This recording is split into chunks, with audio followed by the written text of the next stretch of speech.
लोगों ने देखा है इन्वर्स फंक्शन, इन्वर्स निकालना और कंपोजिशन ऑफ फंक्शन के कॉन्सेप्ट से हम लोगों ने इन्वर्स निकालना सीखा था। अब आगे हम लोग अपनी एक्सरसाइज 1.3 में आते हैं। तो एक्सरसाइज 1.3 का जो पहला क्वेश्चन है उसको देखिए। क्वेश्चन मैथमेटिक्स में सबसे बड़ी बात यह है कि हम लोगों को क्वेश्चंस को ध्यान से पढ़ना है। क्वेश्चन खुद अपने आप में 60% से ज़्यादा जवाब होता है। तो पहले क्वेश्चंस को ध्यान से पढ़ना है और फिर इसके बाद जो हमारे पास टूल्स हैं, जो अब तक हम लोगों ने जितने कॉन्सेप्ट पढ़े हैं वो सारे के सारे कॉन्सेप्ट्स में से चुनेंगे कौन सा कॉन्सेप्ट लगता है सवाल में, और उस कॉन्सेप्ट्स को हम लोग अप्लाई करेंगे। लेकिन उससे पहले हमें देखना है कि क्वेश्चन में दिया क्या है। देखिए, नॉन वाला पोर्शन ज़्यादा होता है, अननोन पोर्शन कम होता है। तो नॉन पोर्शन को हम छांट लेंगे, एक साइड में लिख लेंगे, और इसके बाद हम देखेंगे कि अब हमें करना क्या है। हर क्वेश्चन में यही पैटर्न अपनाना है। मैथमेटिक्स में सबसे बड़ी बात है क्वेश्चन को पढ़ना। तो सबसे पहले हम लोग यहाँ क्वेश्चंस को ध्यान से पढ़ते हैं। लेट एफ डोमेन दिया है क्या, 1 3 4। 1 3 4 से एक दूसरा सेट दिया है, सिंपली सेट दे रखा है, दूसरा सेट दिया है कोडोमेन 1 2 5 में। तो एक फंक्शन f 1 3 4 से 1 2 5 में है, एंड एक g फंक्शन है 1 2 5 से 1 3। डोमेन इसका 1 2 5 और कोडोमेन इसका 1 3। बी गिवन बाई फंक्शन कैसे, अच्छा अब ये देखिए, फंक्शन की डेफिनेशन कोई नहीं दी अपन को। फंक्शन कैसे डिफाइंड ये भी नहीं बताया, कैसे ये 1 2 में बदल रहा है, तो हमें इस पर सोचना भी नहीं है।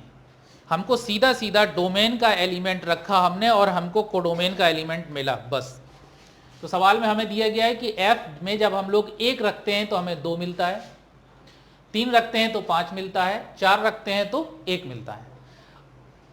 तो हमें इस पर ये गौर करने की ज़रूरत नहीं है, ये सोचने की ज़रूरत नहीं है कि f क्या रहा होगा, बिल्कुल नहीं। जब हमें f दिया नहीं है, हमको सीधा सीधा ये बता दिया है कि 1 2 में कन्वर्ट होता है, 3 5 में कन्वर्ट होता है, 4 1 में कन्वर्ट होता है। तो किस रूल के तहत कन्वर्ट होता है ये मैटर नहीं करता। देखिए, दूसरा फंक्शन हमारा g दिया हुआ है 1 3 में कन्वर्ट होगा, 2 3 में कन्वर्ट होगा, 5 1 में कन्वर्ट होगा। इन दोनों फंक्शनों में हम लोगों को कोई भी रूल नहीं दिया है, तो हमें उस रूल की तरफ गौर नहीं करना है। इस सवाल में सबसे ज़्यादा कंफ्यूज करने वाला पॉइंट यही है। तो हमें उस रूल्स की तरफ ध्यान नहीं देना है। बड़ा सिंपल सा सवाल है, सीधे सीधे हमें f और g के एलिमेंट दिए हुए हैं कि f कैसे काम कर रहा है और g कैसे काम कर रहा है। अब हमें जो निकालना है वो है गॉफ। तो गॉफ को देखते हैं हम लोग। सबसे पहले देखिए, जो हमारा फंक्शन f है, f में जब हम 1, अच्छा f का डोमेन क्या है 1 3 4, और f का कोडोमेन क्या है 1 2 5, g का डोमेन क्या है 1 2 5, और g का कोडोमेन क्या है 1 3। तो सबसे पहले हम लोग f में 1 डालेंगे, 1 वैल्यू डाली हमने f में। तो देखिए 1 किस में कन्वर्ट हो रहा है, ये यहाँ पर दिया हुआ है, बिल्कुल साफ साफ दिया हुआ है कि 1 किस में कन्वर्ट हो रहा है 2 में। दूसरा 3 वैल्यू डालेंगे इसमें, जब हम 3 रखेंगे डोमेन का, तो 3 किस में कन्वर्ट हो रहा है, 3 कन्वर्ट हो रहा है हमारा 5 में। और अगर हम लोग यहाँ 4 लिखें तो 4 किस में कन्वर्ट हो रहा है, 4 कन्वर्ट हो रहा है डोमेन का एलिमेंट 1 में। इसी तरह g को देखते हैं, g में अगर हम लोग 1 रखें, देखिए g का डोमेन क्या है 1 2 5। तो सबसे पहले 1 रखा हमने इसमें, तो 1 किस में कन्वर्ट हो रहा है 3 में। अब हम 2 पुट करेंगे, 2 पुट किया तो 2 किस में कन्वर्ट होगा 3 में। और g में जब हम 5 रखेंगे तो 5 किस में कन्वर्ट होगा, 5 कन्वर्ट होगा 1 में, 5 1 में कन्वर्ट हो रहा है। अब हम लोग निकालते हैं, क्या निकालना है, गॉफ निकालना है। तो देखिए, ये सवाल ने ही सब कुछ बता दिया हमें। फंक्शन की डेफिनेशन फंक्शन बता दिया हमें कि उसका डोमेन क्या है, उसका कोडोमेन क्या है, जी का डोमेन क्या है, जी का कोडोमेन क्या है, फंक्शन खुद अपने आप में डिफाइंड कैसे है, इतना सब हमें सवाल से पता चला। सिर्फ गॉफ निकालना है। अब करने वाली बात आ रही है जो हमें करना है, गॉफ। गॉफ में हम लोगों को जब गॉफ 1 लेंगे हम, क्योंकि गॉफ, अब देखिए गॉफ जब निकालेंगे तो गॉफ का डोमेन भी डिफाइन करेंगे और गॉफ का कोडोमेन भी। तो जो हमारा जी का डोमेन है, जो हमारा एफ का डोमेन है, वो गॉफ का डोमेन होता है ना। ये ए से बी में है, देखिए सिंपली अगर देखें ए से बी में है और ये बी से सी में है, तो जो गॉफ हम निकालेंगे यानी एफ और जी का जो कंपोजिशन निकालेंगे उसका डोमेन क्या होगा, ए से सी में। वो फंक्शन किससे कहाँ से कहाँ में होगा, ए से सी में।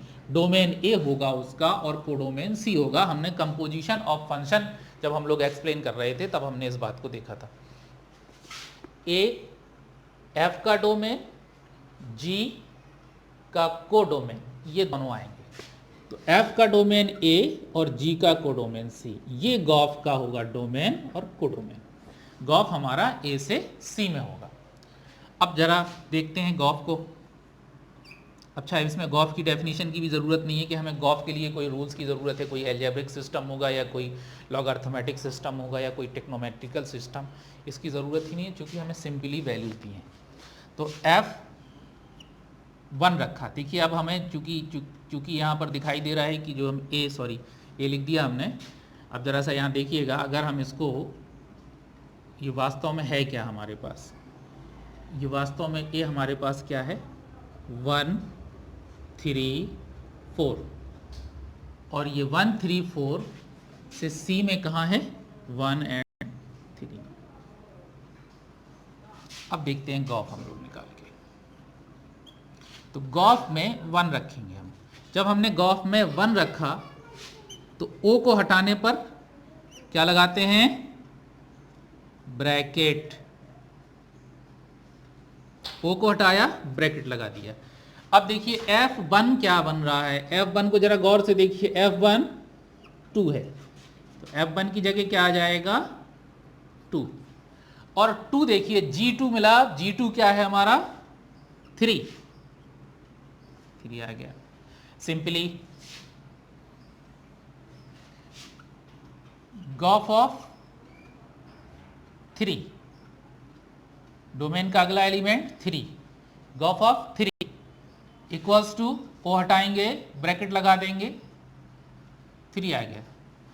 अब देखिए F3 ढूंढते हैं। F3 कहाँ है, F3 equals to 5, F3 equals to 5, F में 3 डालते हैं तो 5 मिलता है, तो ये क्या बन जाएगा, 5। अब देखिए G5 क्या बन रहा है, G5 ढूंढते हैं, G5 1 बन रहा है, G5 1 बन रहा है। तो gof of 3 equals to 1, gof of 1 equals to 3। चलिए अगली वैल्यू क्या बच रही है, डोमेन का कोई भी एलिमेंट खाली ना हो। फंक्शन की डेफिनेशन में हम लोगों ने इसको बहुत अच्छे ढंग से देखा था कि डोमेन का कोई एलिमेंट खाली ना हो। अगर यही खाली रह गया तो ये तो फंक्शन ही नहीं रह गया। तो गॉफ ऑफ 4 इक्वल्स टू, अब गॉफ ऑफ 4 इक्वल्स टू में ओ हटाएंगे, ब्रैकेट लगाएंगे, सिंपली F4 ढूंढते हैं, कहाँ है F4, F में 4 डालते हैं तो क्या बनता है, 1 बनता है, 1 बना दिया। और G1 क्या बन जाता है, G1 बन जाता है 3, ये आ गया हमारे पास 3।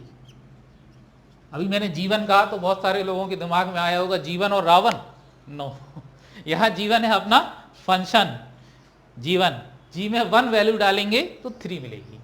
जीवन रावण वाला मूवी वाला जीवन नहीं है ये।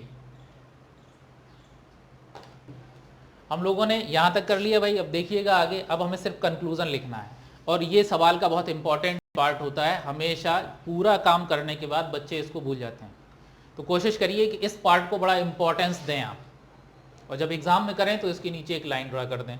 तो देखिए यहाँ पर हमने वन गॉफ में 1